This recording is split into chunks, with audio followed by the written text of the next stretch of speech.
Hi, welcome to Sync, the bi-weekly news show where we give you a TLDR, no BS recap of what's been going on in the gaming industry for May 12th through the 15th. My name's MikeyDood, and let's get episode 21 underway. Final Fantasy VII Remake moves 3.5 million copies. Square Enix has announced that even through the current crisis we are all facing, one thing unites us surely: Final Fantasy VII Remake, as the game has moved 3.5 million copies across both digital and physical copies. Remarkable, considering many shipments of the game were disrupted due to the COVID-19 crisis, along with the fact that the game is only available on one platform, the PS4. Congrats to Square Enix for this amazing accomplishment in this time of adversity. Doctor Who and Peaky Blinders games announced.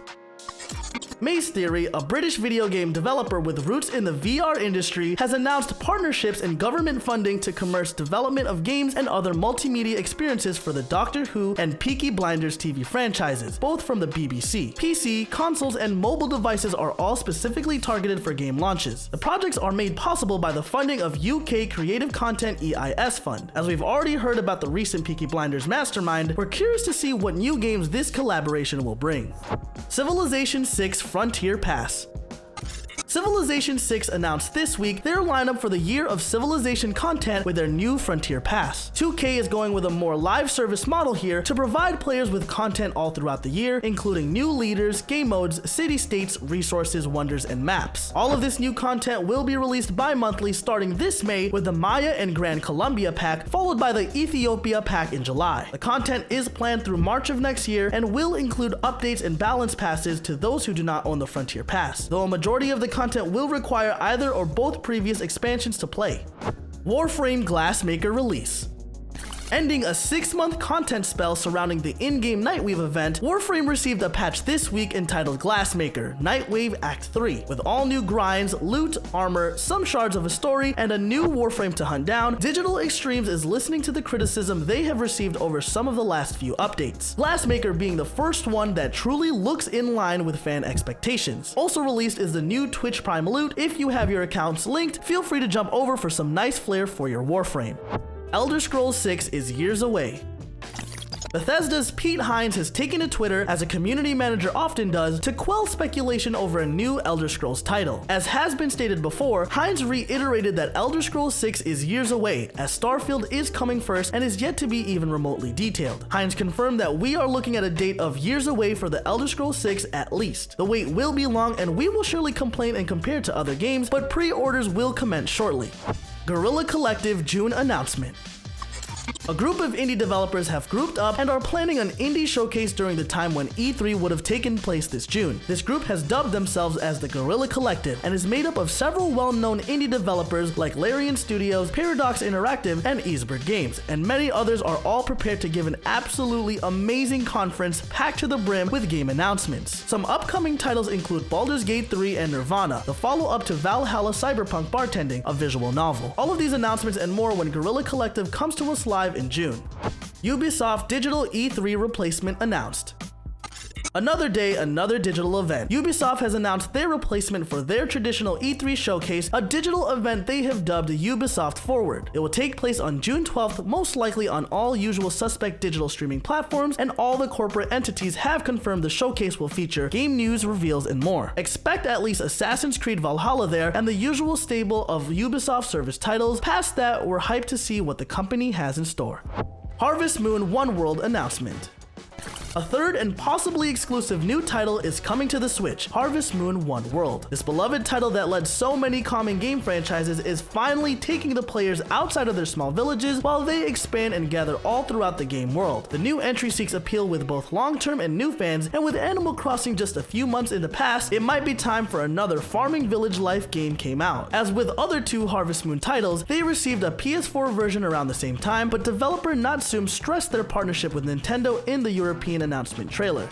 Trails of Cold Steel 4 English Story trailer.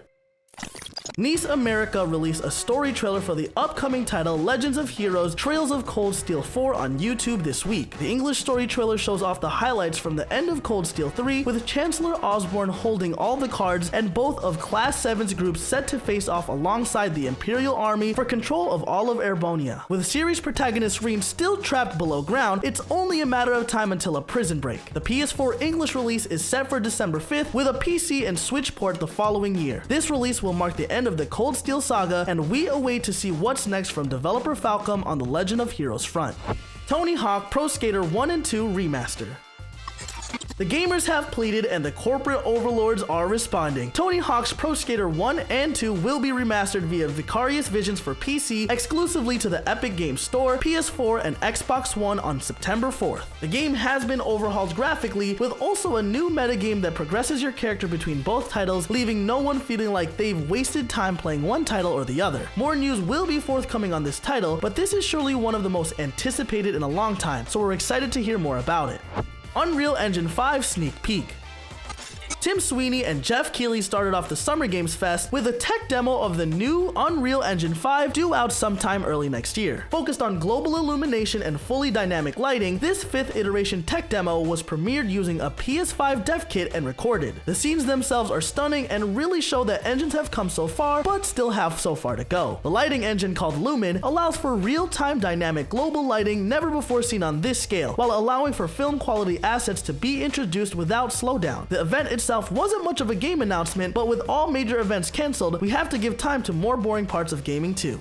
Take-Two announces Mafia Trilogy.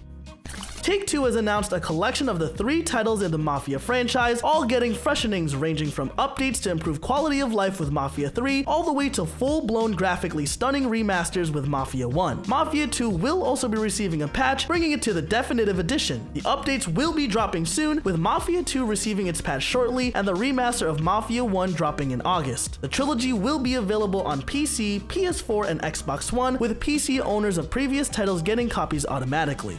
The Culling Origins disaster.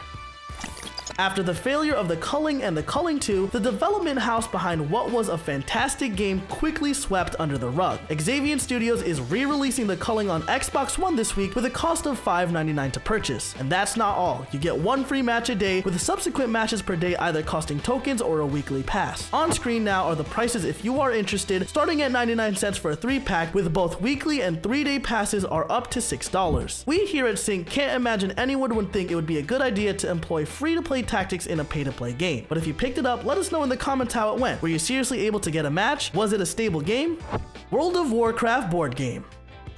Blizzard announced this week a new board game themed around World of Warcraft called Small World of Warcraft. Now, it's not here to take the MMO and fully condense into a board game. Instead, this is more akin to the original Warcraft game, with players able to choose the layout and factions. Putting factions against each other for control of Azeroth, it's a really neat idea. Not much else is known, but a small teaser was released. Small World of Warcraft is set to release this summer and looks more fun to play than the Fallout board game.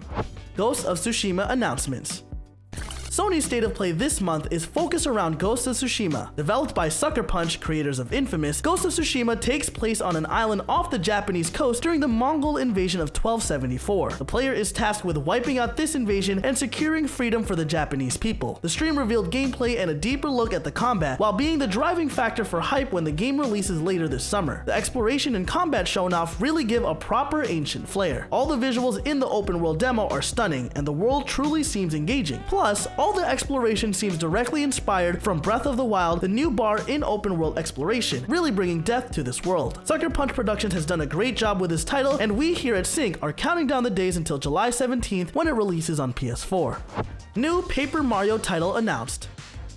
Nintendo took fans completely by surprise when they took to Twitter to stealth announce a new title in their fan-favorite Paper Mario franchise of RPGs, Paper Mario The Origami King, which will debut for the Nintendo Switch in July. Fans can expect a graphical level of polish yet unseen in the franchise, along with new gameplay elements, including a new battle system that includes puzzle elements. Fans have been furiously anticipating a new title in the Paper Mario for years. It's nice to see that Nintendo, a notoriously stubborn company, is taking fans' wishes into consideration for upcoming projects. NVIDIA details Ampere GPU architecture. NVIDIA just completed their at-home keynote presentation regarding their new GPU architecture, and we've got the details for you. Essentially, right now, customer-facing cards are not on the horizon yet, with all cards announced today being for enterprise applications. However, NVIDIA is aiming to get all the company's GPUs onto the Ampere process, streamlining their operations and products immensely. Of course, Ampere is vastly improved over the last series of cards from NVIDIA, and we will be hearing more as the year goes on. We'd presume by September we may have at least solid details of consumer GPUs, as NVIDIA appears to have a deal with CD Projekt Red for Cyberpunk. What better game to launch your new GPUs? Epic Online Services launches. Epic has announced the launch of Epic Online Services, a platform for developers to have access to the cross-play and network abilities of Fortnite built right into their games. These tools are completely free for all developers to use. The platform is already compatible with the PC, including Windows, Mac, and Linux, PS4, Xbox One, and Switch. Cloud saves are possible with the platform, along with cross-platform achievement progression and in-game item purchases. It is Epic after all. In a small bonus, it's confirmed that Epic's next free game is Grand Theft Auto 5, available to be picked up this week starting on the 14th of May. Alright everyone, that's Sync for May 12th through the 15th. If you haven't subscribed yet but you'd like to, you know where that button is. Lastly, let us know what games you've been playing in the comments, and once again, thanks for watching and we'll see you next episode here at Sync.